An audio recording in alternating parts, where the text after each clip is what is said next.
ಪದೇ ಪದೇ ಒಂದು ಮಾತನ್ನ ಹೇಳ್ತಾ ಇದ್ದಾರೆ, ನಾನು ರಾಜಕೀಯಕ್ಕೆ ಬಂದಿರೋದು ರಾಜಕೀಯ ಮಾಡಕ್ಕಲ್ಲ ಅಂತೇಳಿ. ಏನ್ ಮಾಡಕ್ ಬಂದಿದ್ದೀರಾ ಡಾಕ್ಟ್ರೆ? ಸೇವೆ ಮಾಡಲಿಕ್ಕೆ, ಒಳ್ಳೆ ಕೆಲಸ ಮಾಡಲಿಕ್ಕೆ, ಒಳ್ಳೆ ಸಲಹೆ ಕೊಡಲಿಕ್ಕೆ. ಎಲ್ಲರೂ ರಾಜಕೀಯಕ್ಕೆ ಬರ್ಬೇಕಾದ್ರೆ ಇದನ್ನೇ ಹೇಳ್ತಾರೆ. ಇಲ್ಲ ಇಲ್ಲ. ಸೊ ಯಾಕೆಂದರೆ ನನ್ನ ಬ್ಯಾಕ್ಗ್ರೌಂಡ್ ಹಂಗೆ ಇದೆ. ಓಕೆ. ಅಂದರೆ ನಾನು ಅದೇ ರೀತಿ ನಡ್ಕೊಂಡು ಬಂದಿದ್ದೀನಿ. ಸೊ ಅದೇ ರೀತಿ ಇಲ್ಲೂ ಕೂಡ ಮುಂದುವರಿಯುತ್ತೆ. ರಾಷ್ಟ್ರ ಮಟ್ಟದಲ್ಲಿ ನಿಮ್ಮ ಸೇವೆಯನ್ನ ನೀವು ವಿಸ್ತರಿಸಬೇಕು ಅಂತ ಹೆಜ್ಜೆಯನ್ನು ಇಡ್ತಿದ್ರೆ, ಇದಕ್ಕೆ ರಾಜಕೀಯನೇ ಸರಿಯಾದಂಥ ದಾರಿ ಅಂತ ಅನಿಸ್ತಾ ನಿಮಗೆ? ಅಲ್ಲ, ಅಂದರೆ ಇದು ಒಂದು ದಾರಿ. ಇದೇ ಒಂದು ದಾರಿ ಅಂತ ಹೇಳಲ್ಲ, ಇದು ಒಂದು ದಾರಿ ಅಷ್ಟೇ. ಸೊ ಬೇರೆ ಬೇರೆ ಮಟ್ಟದಲ್ಲೂ ಮಾಡ್ಬೋದು.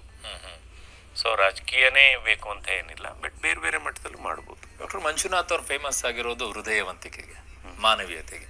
ಈ ಹೃದಯವಂತಿಕೆ, ಮಾನವೀಯತೆ ಗೆಲ್ಲಿಸುತ್ತಾ ಡಾಕ್ಟರ್ ಮಂಜುನಾಥ್ ಅವರನ್ನ?